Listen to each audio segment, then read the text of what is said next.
Hello and welcome to the 40th episode of When I Was Your Age, a podcast celebrating the careers, callings, and creativity of some friends of mine. I'm your host, Roland Parker, and as always, it is a joy, a pleasure, and a treat to have you here. Today's guest is Holland Coleman, one of my top two favorite brothers-in-law. So I'm really excited to get an understanding of where he's been at. He just finished up with seminary, so I'm super proud of him for doing that. Before we start chopping it up with Holland, though, a little bit of housekeeping as always. Make sure you follow the Instagram at WIWYA pod. And our current follower count is 1,487 followers, which really means a lot. Thank you guys for your support. If you have found yourself here for the first time, consider giving us a follow. You can do that on Spotify, Apple Podcasts, Amazon Podcasts. And if you want to watch the episodes, you want to see the facial features, the marbled, chiseled look, then you can check out episodes on YouTube and Spotify as well. Links to all those places are available in the link tree in the Instagram bio. And I think that wraps it for our housekeeping. So we'll go ahead and bring Brother Holland to the stage. Brother Holland, how's it going with you? Brother Roland, it's going well. I'm blessed and highly favored. Excellent. The creek did not rise. Yeah, the Lord was willing. The creek did not rise. Excellent. That's great to hear. Well, what's been going on with you? What happened in maybe like the past week for you? So in the past week, I graduated finally with my Master of Divinity degree, which is like the standard professional master's degree for like pastors, from George W Truett Theological Seminary. That's at Baylor University in Waco, Texas. So it's been a 4-year process, and that finally just all of a sudden was over. And then you walk the stage and you're done. Boom. So a lot of golf since then. Oh yeah. Not a lot of good golf, but as much golf as I can get. So yeah, well, got some catching up to do. I'm much more about the quantity than I am the quality, and I'm really not even about the quantity. In that way, I've got to hit the range a good bit more. Yeah, it's really about the authenticity that I bring to the golf game. The vulnerability that I bring to the course. I think really that's my contribution. The je ne sais quoi, as I like to think of it as. Well, if you guys are not already, make sure that you follow Holland on Instagram. You can find that at in the stream there, and we'll have that in the description for the episode as well. Tell me about your username and handle. It's pretty first name, last name. But are any special usernames in your repertoire back in the day? Well, my old school RuneScape logon was Samson1496. That was my dog's name, and then my birthday. And so that is like every account before, not Banks though, for your weird listeners, for the creepers, but every old email address thing that I had to use was like Samson1496, some variation of that. Yeah, I can't play RuneScape anymore, but it still lives in my heart. So nice. That's really it. But I'm a grown man now, so I'm a first name, last name kind of username sort of guy.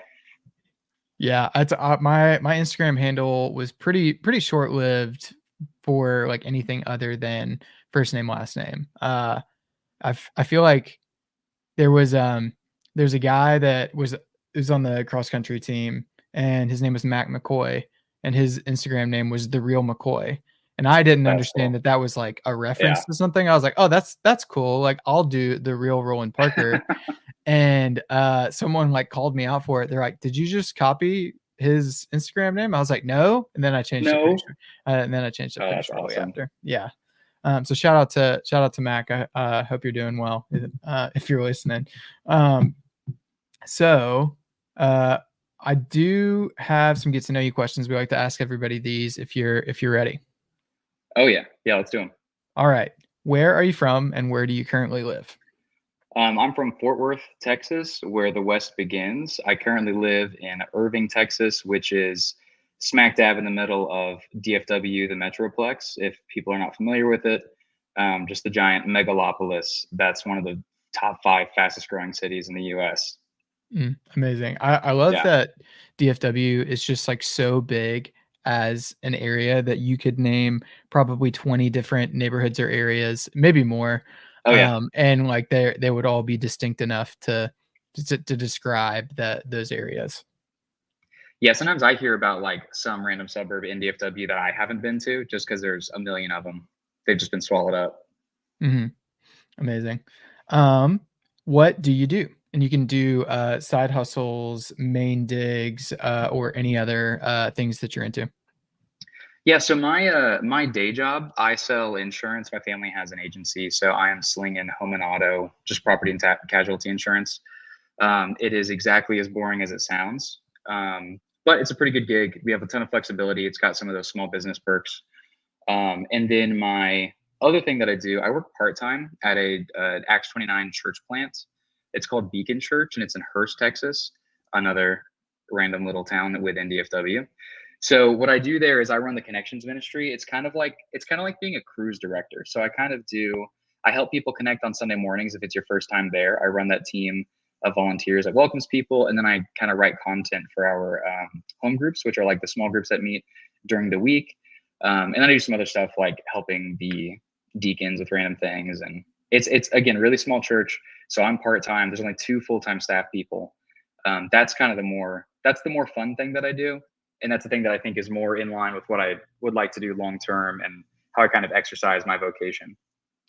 Nice, love that. Well, you mentioned the cruise director piece, so you get to come like just over the intercom at like 8 in the morning and direct people to shuffleboard and volleyball.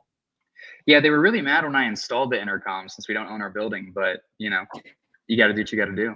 Love it. How old are you? Kind of theme for us with the podcast. When I was your age, how old are you? I'm 28, so Same not as very old. It feels pretty young. I kind of would rather listen to other people on the pod talk about when they were my age, but there could be a 22-year-old out there somewhere that this might be remotely helpful for. So we can take a Sure, shot at it. sure. Um, what piece of media are you currently enjoying? So book, podcast, music, TV. What are you Dude, into? okay, I'm reading some really weird old like 1970s, early 80s sci-fi books by Gene Wolfe. Okay, It's a tetralogy called The Book of the New Sun, and I'm ashamed just even saying it. So there's 4 books. It's a mess. It's really weird. It's kind of high concept, sort of a fantasy sci-fi combo. But then my TV, whenever my wife isn't home and I have the remote to myself, I've been watching King of the Hill for the first time, and it nice. is awesome. Like it just speaks to my heart, and I can tell you more about why, but highly Nice. recommend it. I love it. I've not seen King of the Hill. The Gene Wolfe. Gene Wolfe sounds familiar. I can't say that the name of the book reminds me of anything, but I feel like I've heard of the author. Maybe I'm Yeah, just making that up though. it's one of those weird things where all the blurbs will be from like really big name authors. Like it'll get a blurb from like Neil Gaiman or something, and he'll say, "Yep, this is one of the best sci-fi books in the last century." But Wow. no normal people have heard of it. Like Love it's it. not popular, but it's crazy good. Nice. We'll have to check it out. Maybe I'll get it on Libby or something like that. Um, what is something you'd consider a luxurious necessity? Kind of blurring the lines between so a need and a want, maybe integrated into the routine. You wouldn't let it go. Well, what is that to you? Luxurious necessity for me, I think, would be access to either a cold plunge tub. I don't have one, but I do have my parents' pool. And if you start in like October in Texas, maybe late October, it'll be like 70 degrees. And if you Mm, just keep hopping in it till February, you'll get down to like, low 40s, low 30s. It won't freeze, but you can do your cold exposure. For me, that was a huge game changer when I started doing that like a year ago, because I'm a nice. stereotypical 28-year-old and I listen to the Huberman pod. Nice. Yeah, a breezy 70 degrees. Yeah. If we get there really early. Yeah. Mm. Love that. No, I haven't been doing it lately, but I've been doing like just my face. Like I'll get like a shallow bowl that's like just wide enough to like do my face, and like my kids will be like tapping my leg. They're like, "Dad, what are you doing?" I'm like, Dad, why are you flailing? I'm optimizing. Yeah. So I like the cold exposure too. I would love to get a cold plunge at some point. But yeah, I get that. Do you have any bits that you're doing? Running jokes with you, like maybe yourself, your spouse, friends, family members. What do you think of there? It's kind of hard to nail down because I feel like I'm always doing bits, but I have different bits with each person, and then they're not always suitable for mixed company. So it's just like some random little thing. Um, we'll have to come back to that one because I've got to think of one that like is easy to replicate Sure. for other people so they can, try it at home. Yeah. This is one that's been kind of happening for me lately is that if I'm making kind of a joke about something being gross, I'll say, "Ugh, I can't have that shit in the same box." It's like the referencing the song from Lil Dicky, "Brain," where it's like the 9 or 10-minute song, and, like, is, like, animated, like, Brain, like, comes in, and they're just, like, arguing back and forth with this girl. Um, yeah, that line sticks with me. So I had kind of a stomach bug over the last few days, And your and, brain cooked a little bit and you yeah, never been the same. and I was just like Tabby was like, "Hey, do you wanna, like, eat something?" I was like, I Yeah, can't have dude. that in the same I box." think I think the closest thing to like just a little verbal bit that I have just been doing is I am one of those people who will say something that's stupid, some like a Gen Z saying, and then I just kind of work it. I just can't stop saying it. So Mm, every time somebody tells me something surprising, I just find myself saying dead ass. yeah. And I have to stop myself from doing it like at church sometimes, or just abbreviating stupid things Mhm. like, "Hey team, great execution tonight." Yeah, It's very dumb. It's not. It doesn't even get a laugh. Honestly, it's just a compulsion. nice. I the reason I like asking this question is, like, I find that most people just kinda do it because they think it's funny, whether or Yeah, not they think other people are gonna laugh, and they continue to do them for that reason. Yeah, that's it for me. I've seen a big trend on, like, TikTok and Instagram lately is that, uh like siblings, like identifying like all of the quotes from the different movies that they grew up with that they would like say to each other in different so they might yeah, have like a ton of Shrek quotes or like whatever was on heavy rotation in your house, like that's getting the most play in your adult life, like all the quotes that yeah. you're saying back and forth to each other. Nice. And then last get to know you question is how do we know each other? Um, well, I I was gonna make an inappropriate joke again, but I'm trying to not because I don't know who listens to this podcast. I am married to your wife's sister, Yes. so I mean the jokes write themselves. Yeah. Pause the 100%. show, take 5 minutes. Everybody write down 3 jokes that you could tell to your brother-in-law. Yeah. That's my biggest 100%. encouragement. That's the big takeaway for the show tonight. I think Yeah. is you might not be married, but when you are, you want to be ready. Mhm. It's a you do wanna have those locked and loaded, Yeah. because it does earn you some points in that way. Love it. Awesome. Well, oh, I missed one, arguably one of the more important ones. Okay. For this question, we compile all the answers into a playlist, and you can find that playlist in the link tree.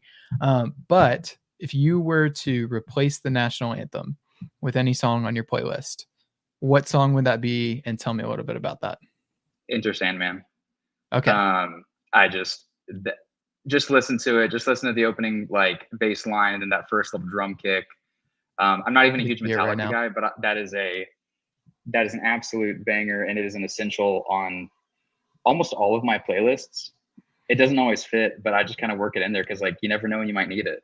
Yeah. If you guys are listening and not watching, I'm headbanging along to the beat in my head right now. I can totally see it. That's the one that Virginia Tech uses, right? As much as I know about Virginia Tech, I actually am drawing a blank on this one. I of course. Believe it or not. It's a you're just so chock full of Virginia Tech trivia that Yeah. you It's can't bring actually a that one problem. forward. Yeah. Yeah. I'm trying to cut back. Um I think that is a Virginia Tech thing, but makes sense. It's a valuable play there. I like it. Nice. Well, if you want to hear Enter Sandman and some other answers, you can go to the National Anthem playlist, which is available in the link tree in the Instagram bio. Go give it a follow on Spotify. It's not available on Apple Music, but you could go get some inspiration, I'm sure. Excellent. All right. Well, I do have some more questions for you that kind of pertain a little Cool. more specifically to your Okay. story. So tell me how far back, if you were looking at maybe the raw like film of your life, like no edits or anything, what frame or what part of your life do you think you could trace back this path of ministry to? Like at what point in your life could you identify that was when I started on this journey for ministry, do you think? So before I answer, I know this isn't a ministry podcast, not like a, Christian podcast. And so I don't know who would be listening. And so I'm going to try to not speak Christianese. It is really easy to do that when you're talking about this stuff. But I'm going to try to speak in terms that are just universal and just common. So I don't want I want to try to be helpful to anybody who might be listening who is maybe not interested a lick in ministry, but maybe the questions that ministry brings up about vocation and about like your purpose on earth, I think can be helpful in other fields. Mm, So what I would say, I don't think there is a frame where I began this journey. For me, it was a process of elimination. mm, Um, it started when I became a Christian. So when I started following Jesus, that's what I mean by that. When I was 6, at this weird little revival meeting that my church did that was run by kids for even younger kids. It sounds culty, but it's not culty. There were adults in the room and everything was above board. But yeah, no, I just thought, man, I've got this sin problem. That's what we call it. I'm like, this Jesus guy, he's the solution. I need some of that. That is as simple as my belief was. That was my whole belief system. I was 6 years old. But I just got really involved. And so my family was really involved. And so I would go to various church things and like, you go to Bible studies, do mission projects, do service projects. And I just kept on doing that all the way through middle school and high school. So at the end of, high school when everyone's doing their college applications, all my friends were trying to figure out what they wanted to do. And they were all going to, study business or like engineering at A&M. And I was like, man, I don't know what I actually want to do during the week. Like, what kind of work do I want to get paid for? And looking back, I had a lot of interests that had come and gone. I wanted to do like filmmaking. I thought, aerospace engineering stuff was cool, but then I realized you had to do math for that. So those things kind of like fell by the wayside. And the one consistent thing I found, the through line for me was I had always enjoyed doing ministry stuff. So I'd always enjoyed like leading groups or leading discussions or reading the Bible and then talking about it with people, especially when I was in a position to, teach somebody something. Maybe I had learned something really cool and I was like, hey, look at this, like read this. This will open up the text for you in some way that I found really helpful. Maybe you'll find it helpful. And then when it is helpful for somebody else, you realize, okay, I made a positive difference by doing this thing. And that made me feel good. And I kind of am vibing with this and like it's really meaningful work. And so when I was 18 and I was just kind of discerning like what kind of job will not make me want to jump off a cliff if I have to do it for 40 years, I was like, something really meaningful. The most meaningful thing to me is my faith. And then I found out you can get paid for doing that and do that as like a profession. And I was like, okay, this is probably my best bet. And so that was it was sort of it was not a light shining from heaven that struck me blind and God said, go do ministry. It was just a process of elimination, the first step in a longer process of kind of trying to find a fit. So that's kind of how I ended up on the ministry track. nice. Amazing. So what you mentioned some of these scenarios where you were leading or teaching or helping with maybe some of the discovery or showing like a certain passage and like what was an example of that, like a VBS kind of situation, or when did you first kind of know that was important for you? Oh yeah. So growing up, they kind of threw us into it early. And I think that was a really good thing for my church my kind of church of origin to do. So they would do those revival meetings for like elementary kids, and they would have, so you'd have like 500 kids in like a school auditorium, just kind of after hours. And we'd have like kind of a community thing. So like kind of like childcare, parents come drop your kids off. We'll have fun. There'll be kind of bounce houses and things, and then sing some songs, have some puppets, and then we'll do like a really short 5-minute gospel presentation.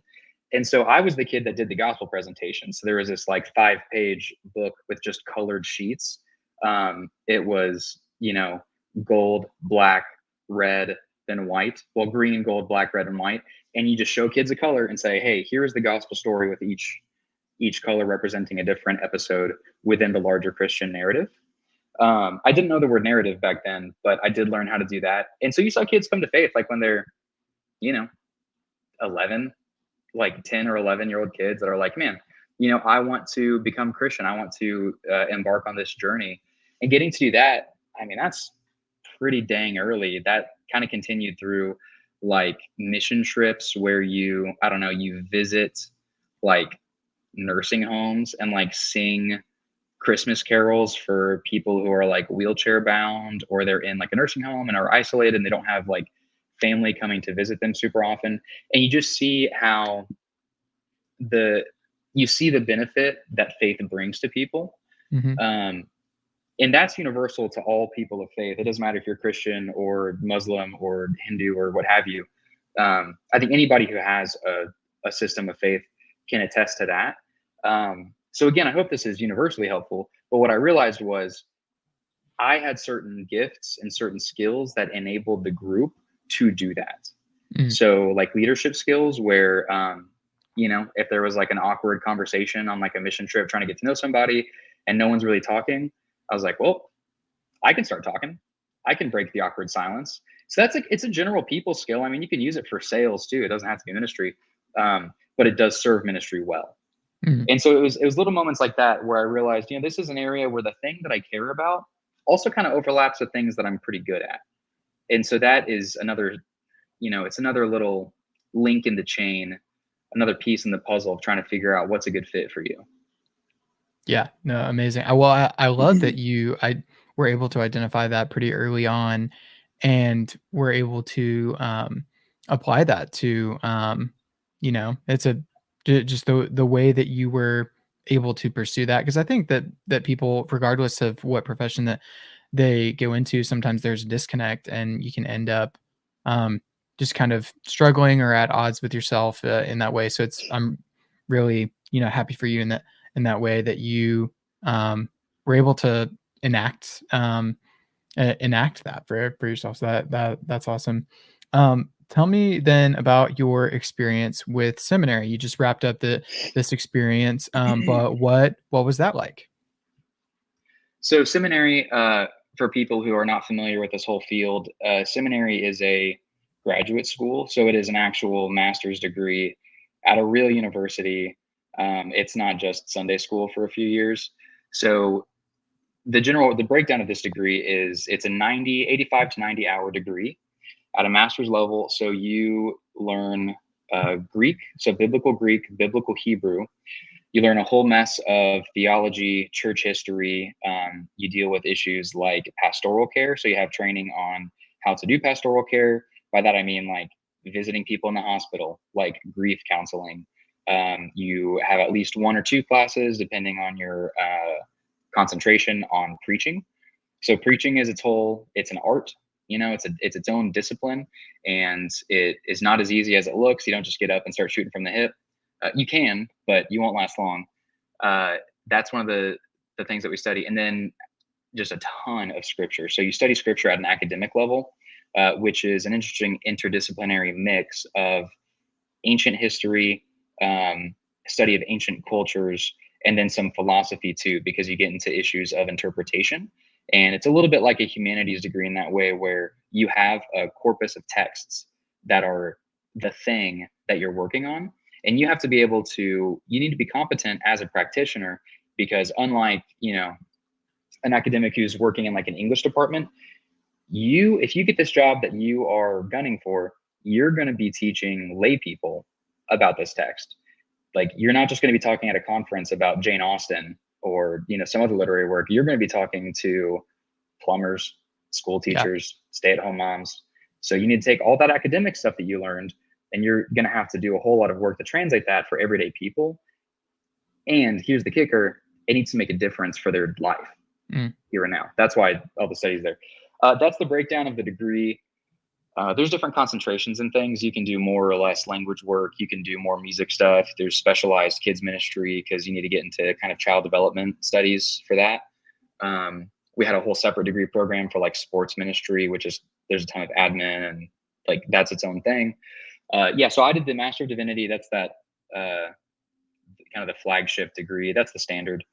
And that's also the most robust. That's the longest one. So I did that. It took me 4 years because I was a commuter. You can move to where your seminary is. You can do it like a residential student. You can just live right next to it, go to school full time, maybe take out some loans, do some part-time jobs, and you can get it done in like 2.5 years. If you want to do it that way, 3 is the standard. But I chose to commute because I wanted to work while I did the degree. Also, I wanted to avoid debt, so had to work. So that was it. So basically, I would drive down to Waco. It's about an hour and a half, so about 100 miles from where I lived to my classes. Take a 3-hour class on Monday morning from like 8 to 11, 9 to noon, something like that, and another class from 5 to 8, and then commute home. Wow. And so I do that. And then some stuff was online. I tried to get as much online as I could just to save on the drive. Sure. So yeah, that was it. I mean, is there more that you want to know about? It was a 4-year experience. There's a lot to talk about. Yeah, well, we can definitely kind do of the some more breakdown. specifics. You mentioned the different lenses with which you're engaging the text. Was it clear, or let me ask it this way: Did the professors identify, like maybe at the beginning of a lesson, okay, at this stage we are going to be looking at it through just the literary lens, or was it kind of an interchanging even within the same class like session, where like does that make sense? Yeah. Like, would you specialize for a little bit of time in reading it Yeah. one way or another? Yes, definitely yes. I did most of that in my undergrad. So I was also a religion and philosophy major at Baylor for my undergrad. So we did a ton of that stuff at the undergrad level because you just need to. I mean, if you're just coming out of like youth group and it's your first foray into academic study of the biblical literature, then you've got to talk about things like source criticism, cultural criticism, canonical criticism, all these German dudes from the 19th century that had all these crazy theories, and who were like obsessive about the details. So yeah, you definitely do that. And it's kind of like seminary basically gives you a toolbox. Theology works this way and the study of scripture work this way. Everything serves the Christian life. And I assume in other faith traditions, it's the same, but Christianity is not a thing you believe in abstract. It's a thing that you do. So you are actually a student of this guy, Jesus of Nazareth, who Christians believe is still alive. And they also believe that he's the Son of God. So you have to take the historicity of that seriously. And once you get that, then you see the Christian life is it's not a belief system. It's a set of practices, and it's a story that you inhabit. And when you're actually living the Christian life, you don't interpret the story interprets you. So the story of scripture from start to finish, that whole thing becomes a worldview, and it becomes the lens through which you interpret all the things that you're faced with. And it's the way that you make sense of the world. So it's complicated. And there's a bunch of different ways that you can go at it, because when you're doing ministry in a congregational setting, people don't need to know Bible trivia. My mom always gets mad at me because she'll basically text me something from her Bible study, and she'll be like, "Hey, who is Jebediah's grandson?" I'm like, "Mom, I have no idea." And she's like, "Well, didn't you go to seminary? Like, what are you learning in those classes?" Like, okay, well, we are learning conceptual tools to translate the importance of Jebediah's grandson in Genesis, or wherever you found him, Mom, to Sunday morning, Monday, Tuesday, Wednesday, Thursday. Like, we're trying to translate this into everyday life. That's actually what I'm paying for. That's actually what the homework is about. That's what we do. So yeah, Yeah. all these things are basically just different forms of criticism. And by criticism, I just mean different ways of studying the text. They're different ways of getting at the meaning of it. Sometimes you need one, sometimes you need the other. Same thing with theology. All these various super complicated things that we talk about in theology, they are just things that serve everyday discernment, everyday wisdom, so that you can make sense of day-to-day life. Hmm. Yeah, I love that. Well, I like the way that you framed that too, because I think that a lot of people who grew up going to church, they might not have thought, or they might not have approached the Christian life or the gospel in that way. Um, and hearing that, maybe you could frame it a little bit differently for them, and that might have an easier time kind of engaging with the Bible in that way. So I like that. Um, did this is something that I always think about with seminary and really kind of any graduate program, because I did not go to graduate school, but I was just thinking about being really tired of school at the Yeah. end of my college experience, and my degree was outdoor studies and tourism and child development. So like on the outdoor studies side, I had it fairly easy in that way. There was a lot of group facilitation kind of work, all really important things, and I loved getting to do it. But I was not doing like organic chem or anything like that. All that to say, I would have thought that at the end of grad school, at the end of seminary, I would have had maybe a tough time getting back into reading. Did seminary have an impact on the way that you read, like for pleasure or reading for theology or anything like that? Or how did that change for you? Yeah, so seminary taught me a couple things. The biggest thing that I learned through my undergrad as a religion and philosophy major, and I did some of the honors nerd programs while I was at Baylor, so I kind of started learning that there. But same thing through seminary. When you do the research and you have to do research on like a passage of scripture, you will have to do interdisciplinary reading. You're going to have to read some philosophy, going to have to read some history, going to have to read some ethics, because usually people are arguing about what scripture says about this or that issue. So you're going to have to be conversant with all that stuff. In that process, what I figured out is if you want to actually develop your brain, skip most of the book and go to the footnotes. Mm, Like skim it, power skim the book. If something is just a weird phrase, like an interesting phrase, don't skip over it and don't just say, I think I know what he means. If there's a footnote, look up the footnote. Like take yeah. the most interesting thing from the popular book that you're reading that everyone else is reading, because everyone else is just going to get the gist of that book. If you want to be a well-rounded and well-educated person, look behind the curtain, and the footnotes are right there for you. Everybody has them. And you will find like 9 times out of 10, way better stuff in the footnotes than the thing that you're reading. So my issue in undergrad was reading stuff from the footnotes, like going down rabbit trails instead of the actual assigned reading, because I found like this one phrase, like, wait, why did he say this? What's this footnote? And then follow it and find some crazy thing that you would never have read because there was only like, 10 copies printed of some weird book that's in your university library. But then by reading that, you have an angle and you have an approach that almost nobody else in your class does, because no one else is doing extra reading. They're only reading the assigned reading as quickly as they can. And so that's something that, that's how I found out about Gene Wolfe, that novel that I love. Most of the novels that I like have really enjoyed have just been random things that I found on a rabbit trail. Same thing with theology. Some of my favorite theologians were never assigned to me in my classes. I just found them through footnotes and they changed my life. So that's my one encouragement. And then the second encouragement, something that I learned through seminary, one of my professors at Baylor, Big Baylor, not the seminary, his name's Alan Jacobs, and he wrote a book called, I think, The Pleasures of Reading in an Age of Distraction. Short little book. I haven't read it, but he gave us one of the tips during class. Nice. His tip was, people always come to this guy. He's like a really well-known humanities professor, galaxy brain dude. People ask him, hey, what do I need to read? Like, hey, I want to get to where you're at. So what books are like the books that I need to read so I can be like on your level someday. And he's like, don't let me tell you what you need to read.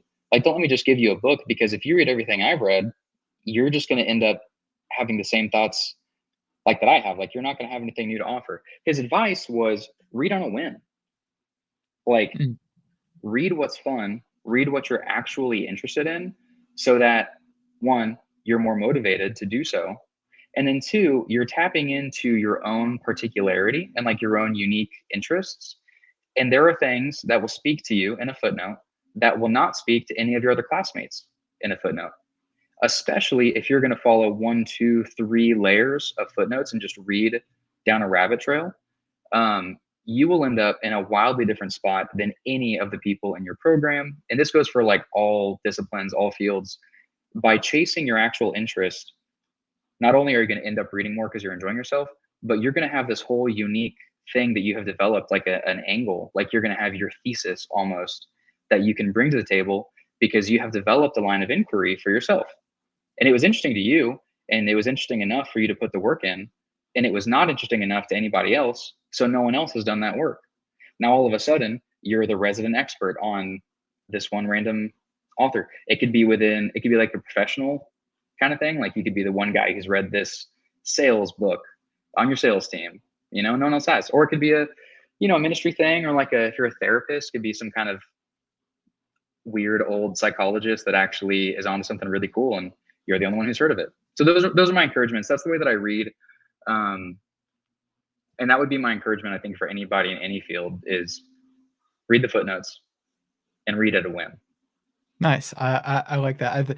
I find that the way that you framed that too really freeing, because I think that the way that I was engaging with reading for the longest time was like I felt guilty about like if I was not reading something that I deemed important or Yeah. deemed like valid or like a responsible thing to read, versus just like what I was interested in. And I think that just pursuing it because you're into it, it does kind of feed into that cycle of like, oh yes, I like this, so I'll continue it, and then you just like you've got the momentum from there. So I like that a lot. Yeah, it's the same as like fitness, as Yeah. you well know. I can tell.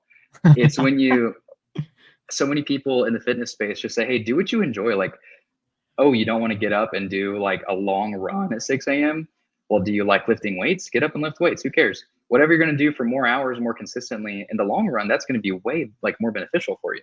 Mm, yeah, definitely. Just feeding into that loop of like I enjoy it and like I'm pursuing the activity, not necessarily the outcome.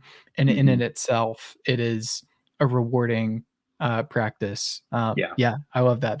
That's great. My second kind of question, and that I've always thought about with seminaries, how did this affect the way that you participated in or attended church? Because I would think that you mentioned all of these different lenses that you're engaging with the text through. Did that have an impact of like maybe the pastor like has a footnote or a tangent that he goes off on? He's like, oh, I know that. So we're talking about that right now. Or were there ways that you saw yourself kind of participating differently? Yeah. Are you familiar with the Dunning-Kruger effect and that chart? The thing where somebody who knows a little bit about something, their confidence skyrockets, and then they learn a little bit more, and their confidence plummets. And then as Mm, they learn, they slowly become more confident. But even the experts are never as confident as the beginners who have just learned a little bit. yeah. Like, you start golfing, you hit your first shot, you watch your first video on YouTube, and you're like, oh, bro, like this is easy. This Here's what you ease. got to do. Yeah. Yeah. And then you realize that was all wrong. And then you start hitting it way worse. And then over time, you get back to some competence, but nowhere near that beginner's level of confidence. Yeah. That same thing definitely happens in ministry and in seminary. So it's really easy to read your first, like, I think most bookish evangelical guys our age are going to be, just odds are they'll be in a more reformed circle. So they'll read guys like John Piper or like Wayne Grudem for the first time and be like, oh, yeah, I've got theology locked down. Yeah, Like, I've this got it. is, yeah, This this is this stuff theology. is pretty easy actually. Yeah. I don't know why you guys have been arguing for 2,000 years. It's just cracked wide open in this book, dog. Yeah. So Those are what we call Theo bros. The young guys who ask you, they typically, at least in the last 10 years, they've all had like undercuts, like a real tight Sure. white guy fade. And they'll be like, hey bro, let me ask you this. What do you think about predestination? And I'm like, all right, buddy, is this because you actually want to know like where my heart's at and like what I really authentically think about this? Or is it because you're going to try to dunk on me if I'm on the wrong side of this? So that is not helpful for anybody. It's a natural part of life. You start learning about the stuff, you get super excited. You want to talk about it more. When you get your first easy answer in theology, you want to make sure everyone knows because it's such an easy answer. Some guys never grow out of that. And the ministers who become fruitful and helpful do grow out of that. That's like a big danger, actually, is you need to learn to hold everything that you know with an open hand and to be really, really intellectually humble. And I mean, in this case, I guess spiritually humble too is essential. And those are just two sides of the same coin. So yeah, when I was just starting this journey as like an undergrad, reading a ton of books, I would be kind of jaded with Sunday sermons because the pastor, he would get some little thing, quote unquote, wrong, and I'd be like, Yes. I it's don't a want to little more split hairs, but it's a little more complicated than that, buddy. And then I would just kind of kind of nitpick outside of church with my friends, like, I don't really like that sermon. He kind of got this thing wrong, and I just think he's wrong about this, wrong about that. Meanwhile, I was actually ministering to no one.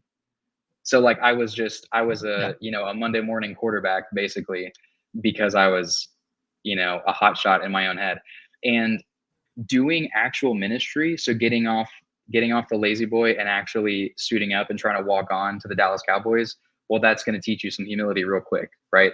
So you got to the more you get into the actual arena of doing ministry, and I don't know what field would be most like it. I think therapy, probably therapy or coaching would be the two things that are most similar to ministry. If I had to guess, those two things are going to be areas where practice just knocks the theory right out of you. So that the 3 or 4 years that I spent in seminary was a process of learning humility and learning the difference between theory and practice, and realizing, ministry, church life, the stuff we do, doesn't serve theology. Theology serves ministry, church life, the stuff we do. And so it doesn't matter how much you know or how right you are or, how mightily you can dunk on somebody in like some theological debate.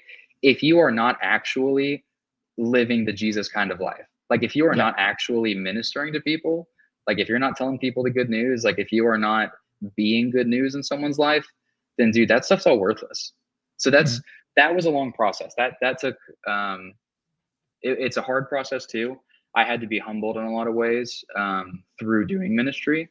And that's honestly kind of what seminary is for. So if you're at a seminary that doesn't teach you that, then you got to transfer somewhere.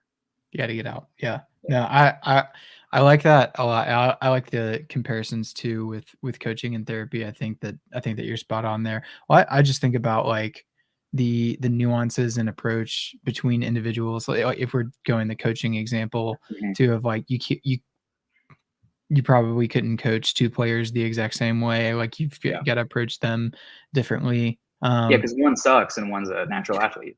Right. Yeah.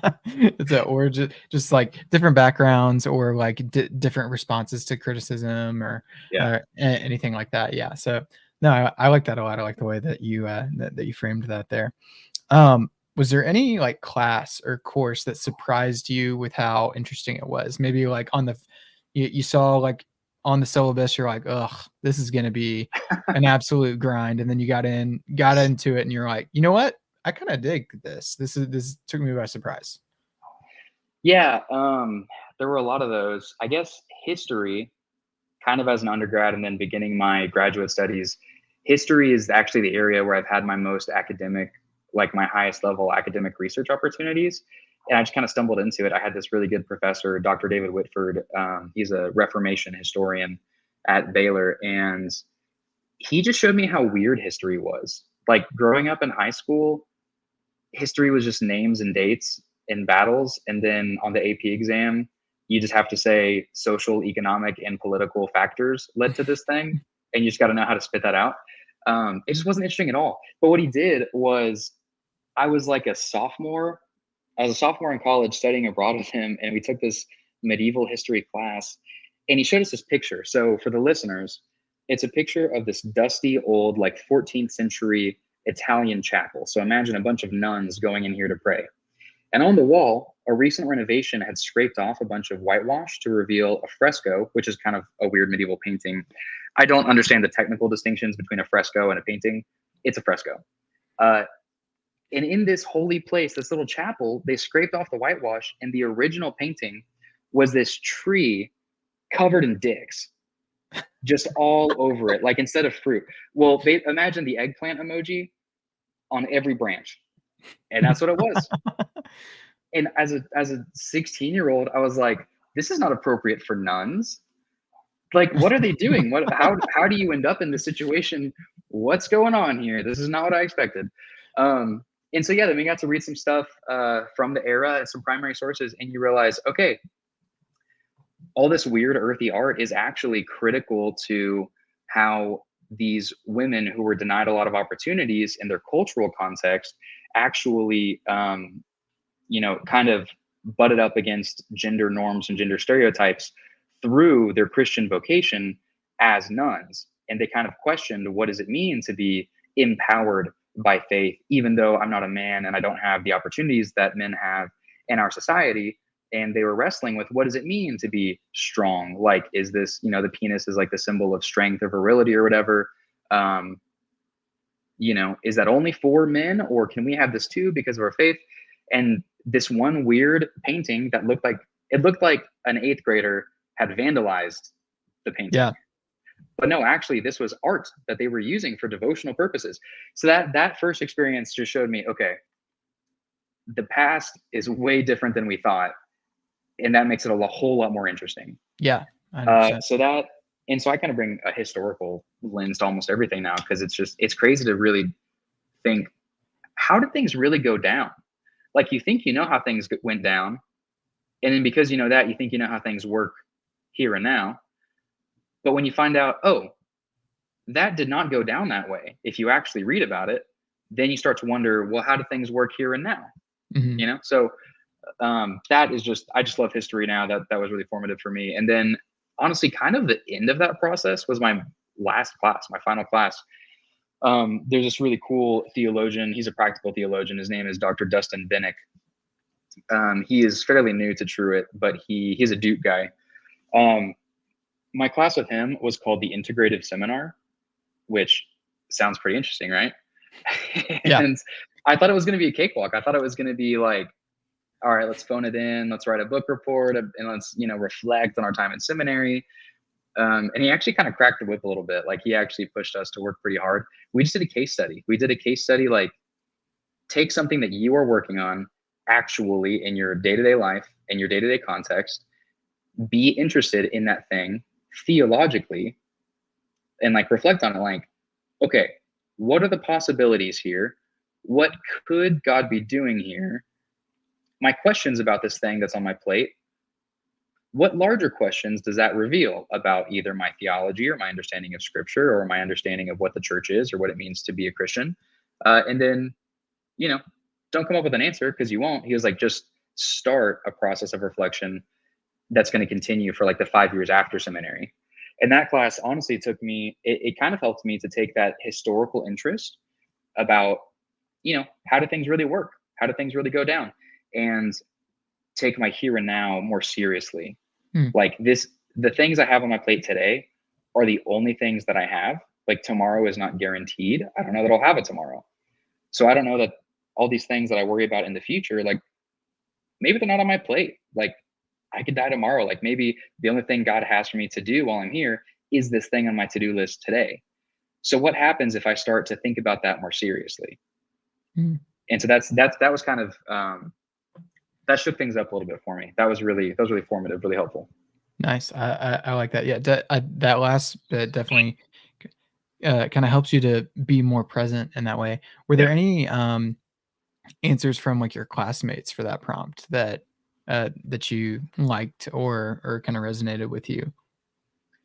The prompts, we didn't really get to read each other's final products, so I can't really Sure. speak for their stuff because I was busy procrastinating on mine, and Yeah. well, I wasn't procrastinating. I was busy with my actual work, like my day job stuff, and I just was behind, so I was just sprinting to the finish line on that one. Nice. So I get that. I'm big time procrastinator guy. So I feel you there.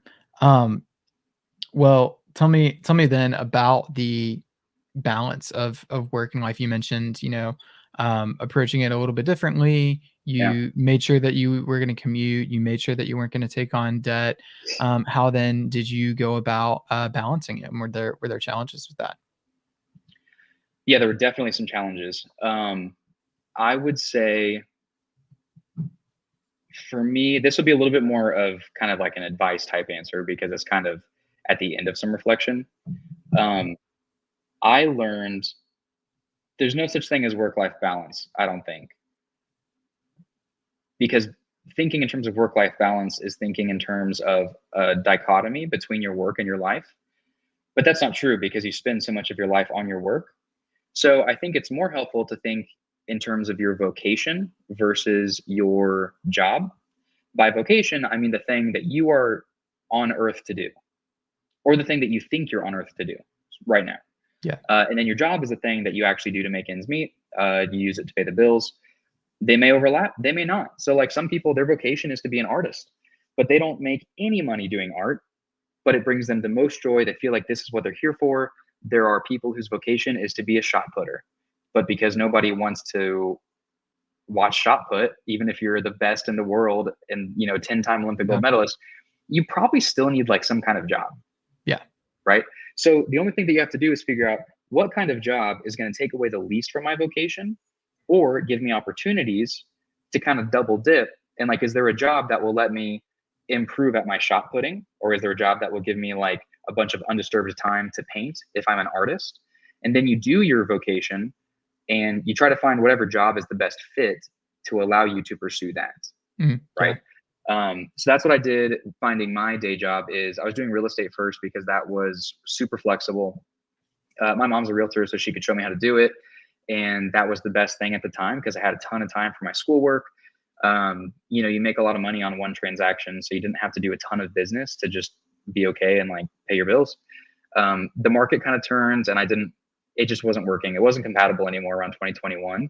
So I started working at the family Allstate agency because then at least I knew when my paychecks would come. So I knew when I could pay my tuition.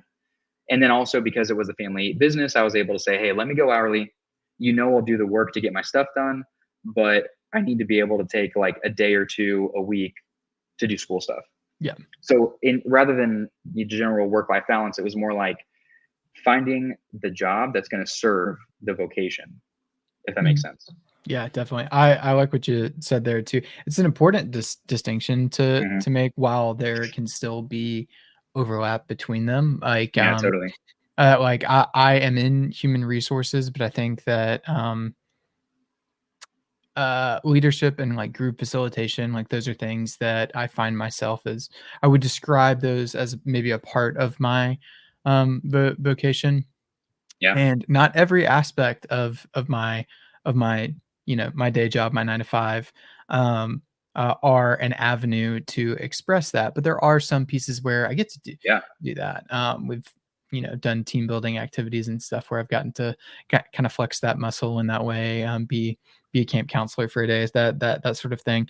But yeah, I like what you said there about finding the ways that you can plug them into each other. That's a cool thing for sure. Um, so what's next? What comes next? You've just graduated seminary, so well, what does that look like from there? Well, so my vocation, I would describe that at this point as Christian education. So it's the process of educating people in a holistic sense. So taking the gospel, which is just shorthand for the Christian story, showing people the difference that it makes in their life, and enabling them to think about everyday things in new ways with that framework and with that information. Um, kind of like almost like a therapist, like something like CBT, like cognitive behavioral therapy. You have this body of knowledge and you help people apply it to their day to day, and they live better, they see results, you get to help them that way. That's the vocation. Uh, I would like to do that full time. I would love to get paid to do that full time, but ministry is a unique thing in that you are part of the community that you are helping. So, whereas a therapist can avoid double relationships where they are not going to social events with their clients, as a pastor, you cannot avoid them. Like, you are going to be at social events with people. You might be sitting down with somebody, helping them with some kind of like weird, gross, messy thing going on in their life. And then you might see them the following day at your kid's like soccer game. Yeah. Right. Or at like the church basketball game or something like that. So you work from within a community, and for the time being, like, it's going to take either some direction from God or like a really sweet opportunity that then I pray about to justify uprooting myself from my community at Beacon Church in Hurst, Texas. Because this is where I'm at right now. So like, these are the people that God has given me for right now. In addition, I'm also helping the family by working at the family business. It's a super small shop. There's only like 4 of us who work there. So I'm a big part of that team. So by staying put for the time being, I'm loving my church family and my actual family and serving them in those ways. I'm looking for full-time gigs. I'm looking for the next step, but also I'm prayerfully trying to treat these things that I have right now as the next step. So like, speaking again from a Christian perspective, if there's some super cool full-time job as like a college pastor at an awesome D1 school that's just got a beautiful campus, if that's out there and God has that for me, he can give that to me tomorrow. That's not my job. Yeah. Right. My job is to follow Jesus today. And in doing so, become the kind of person that I need to be whenever that next thing does come. Yeah. You seem to be at a real sense of peace about that. Or like that. Yeah. Yeah, Nice. it happens when you realize that it's not about the job, it's about the character. So honestly, I mean, if you're like a decently good looking and stylish and articulate dude, you can get hired at a church. Like, it's honestly not that hard. Like, you can, I mean, it should be hard. In reality, it's not. Like, if you can, ministry is a thing where you can fake it and you can make it, just not forever. Yeah. So like, if you're going to be a lifer, if you're going to do this for 30 years and not 5 years, well, then there's a long process of character formation that needs to happen. Like, you need to be fully mature as a believer before you can walk through that stuff with somebody else. Yeah. Right. So most guys want to focus on, and girls, most people want to focus on the job, and they want to focus on climbing the ladder. In the process, they might take shortcuts or cover up some things, or avoid dealing with some emotional unhealth in their life. And that really comes back to bite them 5-10 years down the road when they blow up their ministry. That hurts the gospel. That hurts the church. What you need to do is focus on you, your heart, your walk with Jesus, and how you're doing. And then if you keep your head down, do that. Seek ye first the kingdom, and all the rest will be added to you. Love it. Nice. Well, it's refreshing to hear. Not I don't have a lot of like firsthand experience with folks like that who have kind of just fallen headfirst up the stairs like into these positions because they've got a great set of veneers and a great head of hair. But I've seen it all too often, unfortunately. So it's great to hear you talking about handling business first. That's great. Well, I don't have any more questions for you. Do you have any thoughts or feelings that are kind of bubbling up as we're talking about these things? No, I don't think so, but I do hope that everybody, I think the important thing, if the stuff that I've learned in the last like 4 years of doing seminary and doing ministry stuff, even though I'm not a pastor, like I'm not a full-time guy, what I have learned that I can say will be helpful for you is to figure out at like a heart level, what is your life actually about? So like, you're going to die someday. You've got a finite number of breaths. This might be 1,000,000,001. That's 1 billion. That's 999,999,999. Like the clock is ticking. You only have one life to live, and you are going to have to decide sooner or later what it's all about. I don't even mean to say like, where are you going when you die? I just mean like, what do you want to spend your life doing? Day to day, hour by hour, what do you actually want to fill your life with? And don't let all these comparisons tempt you away from that. You don't have to make your life look like what you see on social media or even what the most successful person in your profession does. You just need to figure out how you can do that thing that you are called to do. And what kind of person do you need to be to do that thing here and now? Nice. I love it. Beautifully said. Thank you. Well, I have one more question for you, but it's not from me. It's from our previous guest, Charlie. Which this is our tradition. We have the guest on the show. They ask a question to whoever shows up in the next episode. So I've got Charlie's question for you, and then I'll give you the opportunity to ask your own question to whoever is on the screen next time. So, if you had to move to 3 states and live in each of those states for 2 years, which states would they be, and why? Why do you think that it would be those 3? So in order? Yeah. So, well, not necessarily in order. If you have an order in mind, I'd love to hear that thinking, but it doesn't necessarily have to be in order. But you move to a state, you live there 2 years, next state 2 years, next state 2 years. I feel like the easiest way to do it for me would just be to pick people that I want to live with or near and do it that way. I would love to live in Tennessee, partly to steal some more of your Old Smoky Polos. And I like Thanksgiving and stuff, and I don't live there anymore, but family stuff for Elizabeth and get to be with that side of the family. Also have some hills to run in for once in my life. Nice. Have 4 seasons to enjoy. I think it seems like a cool place. I want to go hang out in a holler. I've never been down in a holler, but I would like to do that. Other states, I think, I mean, if money's no object, I think Hawaii would be cool. No doubt.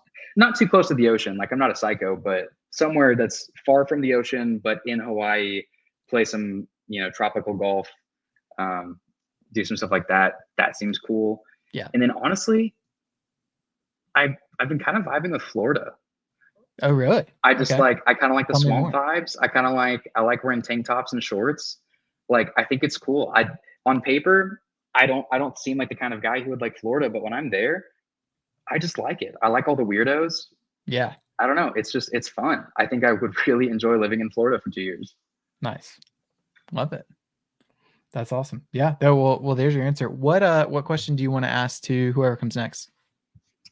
Okay. For whoever comes next, in whatever the thing is that they're doing, what is the fastest way to make the most money in your field, with or without your principles?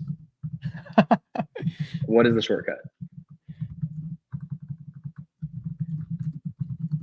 What is the fastest way to make the most money in your field, with or without principles? Yeah. Nice. I like that. I'd be interested to hear. I feel like human resources, I'm kind of struggling to think about how, I guess, just like, I don't know. Well, that's like because just get promoted all the time. Yeah, we actually outlawed the fastest way to make the most money in human resources back in the 1860s. So yeah. Highly illegal. Yeah. There we go. Oh man. That's good. What would it be for in ministry? Just mega church and then laundering? And then, yeah, mega church maybe, but honestly, you might invite more kind of like scandals that way because people put kind of a target on your back. I think like a parachurch ministry. I hope that nobody who works at a parachurch ministry is like listening and taking offense at this. I'm just thinking like general nonprofit work, because you don't have to report as much stuff, and you can be a lot shadier with the finances and just raise a bunch of money. And as long as you do enough stuff, you can show people that you are doing good things. But then, yeah, there's a lot of freedom to move about the cabin and be like, oh, this is totally. This is in the general fund. This is I get what you're saying. Even like infrastructure nonprofits, like housing nonprofits in big cities. There's a lot of stuff like that where the president of it will make a couple $100,000 like pretty easy. Yeah. But not build anything. They hire their stuff nephew like on as like a as like a chief branding officer. Yeah, and, like consultants, and then yeah, and they're there like, like 8 hours a week. Yeah, no, that yeah, I I feel bet that. that would be a good shortcut if you Nice. have no principles. Yes, there we go. Nice. Well, I think that's gonna conclude it. Any closing thoughts? I feel like we've done it all. Yeah, I don't have another single thought in my brain. You've got everything that I had to give. Great. That's it. Well, I'm glad to hold on to them and keep them forever in the internet. Yeah. Well, Holland, thank you so much for taking the time to do this. It's a pleasure to see you and talk to you as always. Kiss, kiss, love, love. Yeah, bro. This is going to wrap up the 40th episode of When I Was Your Age. We hope to see you guys in the next one. Thanks for taking the time to listen. And that's it. It's Cool. I feel like Thanks, guys. it's Bye, a, gang. I miss bye, you gang. already. I feel like I usually have like a flow of like how I close out the episode, and Yeah. I Do just you have a totally stinger? I totally blanked on what it was. I'd say I have like a standard operating procedure, and I just like totally spaced on like what I normally say. Oh well, we'll get You it need next like time. a jazzy little stinger that you can play where you can hear it, and then Yeah. you know, Yeah. Well, a little that's one of the outro. next things I want to do is I have a guy that I want to get on the podcast who's a musician, who's very talented, but I want to see if he would make me a jingle for an intro for the podcast. And then maybe Oh, cool. I Yeah. could double up and get him to do some closeout exit outro music as well. All right. Well, that's going to Cool. conclude it for real this time. We'll catch you guys in the next one.